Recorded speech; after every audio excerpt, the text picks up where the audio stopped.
Well, hello again, folks. Today we move into chapter 8 of John's Gospel. And the chapter begins with a story which is much disputed by scholars. Some scholars believe this story to have been added at a much later date, and so do not believe it to be part of the canon of the New Testament. That's why in many Bibles, including the NIV, the entire section from verses 1 to 11 comes in italics. So the NIV editors, they even include a comment saying the earliest manuscripts and many other ancient witnesses do not have this passage. So these ancient witnesses that they're speaking of are many of the Greek-speaking church fathers of the 1st and 2nd centuries, the likes of Origen, Chrysostom, Tertullian, Cyprian, and so on. Folks, that being said, where the argument about the manuscripts and the Greek church fathers appear to shed doubt on this text, the content of the text is in no way under dispute.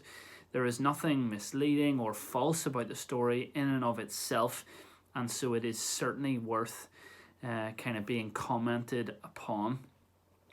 So the story starts with Jesus teaching in the temple courts at dawn, where we're told this is happening again, so obviously implying this was a bit of a regular thing. Jesus had a bit of a pattern, it seems, rising early, heading to the temple courts to teach. All of a sudden, though, there's an interruption in what was the usual pattern.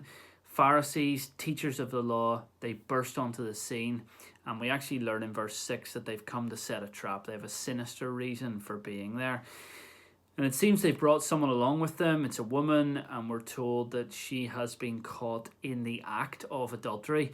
So, very serious incident, adultery, someone's marriage is potentially at stake here, and there's a lot of clear rules in the Old Testament about this very scenario. So they've brought this woman here to trap Jesus and then make accusations about him. They're desperate to get rid of him once and for all, really, and they need to find a way to do it legally so they can publicly discredit his character and everything he's ever taught. So she's made to stand in front of those gathered, and in particular in front of Jesus Christ. Now, don't think for 1 second that the Pharisees and the teachers of the law care one single bit about this woman. They couldn't give a stuff about her as a person. She is just a prop in their little quest to catch Jesus out. She means absolutely nothing to them. So they say to Jesus, the law of Moses makes it clear that she should be stoned to death. So what are you going to do about it? Now, let's really understand this trap here before we go on. So if Jesus says, okay, let's stone her as the scripture says, they will then discredit him for being inconsistent, as he's already offered forgiveness to others. They'll also say that he doesn't have any gentleness as he deals with criminals. And they might even report him to the Romans for putting a criminal to death for breaking Jewish laws, because this was something that the Romans were not all that keen on doing. But if Jesus says no, we cannot stone her, then they will discredit him still. They'll do it this time, though, for going against Scripture and for compromising righteousness in order to save someone. So the question remains, what's he going to do? Well, Jesus is the master of these so-called traps. He starts by getting down and writing something in the dusty ground with his finger. Now, what he writes is basically irrelevant because it's not mentioned. So it's the act of writing that is somehow significant. Perhaps Jesus is implying that he is the author of the law itself. Those laws were written by his own hands, and so it's for him to interpret them how he sees fit.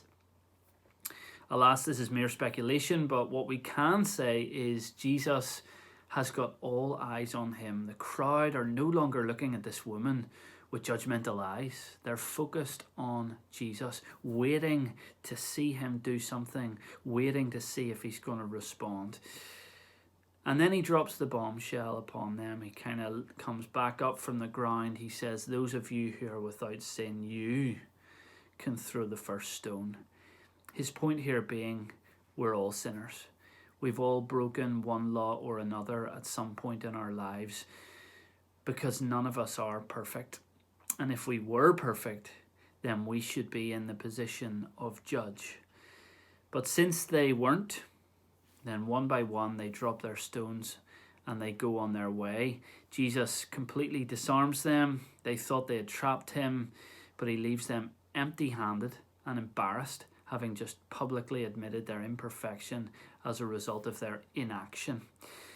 And what's the outcome of this scene? Well, Jesus, he's left standing alone with the woman, and what a moment this is, this adulterous woman who knows she's in the wrong, and she stands before the creator of all the universe who can see right into her heart, the only one who is truly perfect, and therefore the only one who is qualified to act as judge and to throw the first stone.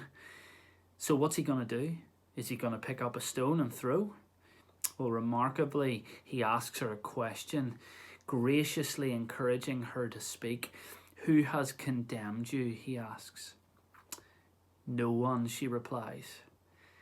And Jesus responds, then neither do I. Wow. Talk about grace. Of course, this should not surprise us as readers, because Jesus had already said in chapter 3, I have not come into the world to condemn it, rather to save the world. See, this God of ours is very much a God of grace who longs to show mercy and forgiveness to all who would be willing to confess their sin, to all those who are willing to stand before Jesus and acknowledge wrongdoing. Jesus is not in the business of holding sin over people's heads and punishing them for it. He constantly reminds us that he's here to restore. He wants us to confess, to receive his mercy, and then to go about life differently as changed people, transformed by the love and pardon that comes only from God. What a moment this is. Jesus is face to face with a woman caught in the act of sin, and his response is not, I condemn you as a dreadful, unworthy, wretched sinner. Instead, his response is gracious.